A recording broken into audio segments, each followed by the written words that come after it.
DLS ito Rockwell? With the Chinita Walkers. May mix sila tayo wala. Guys, nasa Lasal pa lang kami, sobrang init na. As in, Pause sobrang init. na Bro, pause ano na ba? ako. Tumahimik ka nga. Pause na ako guys, grabe. Nasa starting point pa lang kami. Grabe guys, 32 degrees.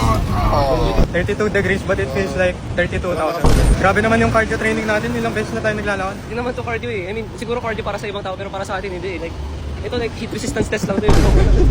Hindi mo na kailangan ng training pre, Moreno ka na. No offense sa mga Moreno, crush ko si Coco Martin. Alright guys, ito na yung Chinita Walker face review natin. Kahit hindi Chinita. Is this your first time? Actually, hindi first time eh. Maraming times ka na di ba naglalakad? Yes, I also run. What's the longest na natak mo? So far, 12K. And then I run ako this August 10. 10K siya. Guys, welcome to Metro Manila right now. So moving on to our second Chinita guys.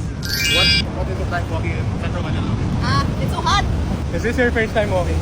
In this route, yes. Yes. From 1 to 10, what's the experience? It's a 7 medyo challenging. Baka di na Mainit tsaka Makati guys. ang palimahibilig. Nandito na tayo sa train station. This is why it's called Rockwell kasi like maraming rocks. Papunta na tayo sa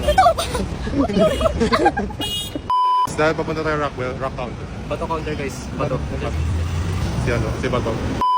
Alright guys, we're here at my turf right now. 앉았습니다. Excuse me. Pero iPhone 16 Pro Max yun. Brake counter number 1. Ano ba? Init pa rin na. We're about to go back to our walk right now. Grabe guys, sobrang linis, sobrang ayos. Kanina nasa Lasal kami, yung mga sidewalk dun, wasak-wasak eh, pero dito. Sobrang init pa rin. Wala tayong magagawa na sa Pilipinas na.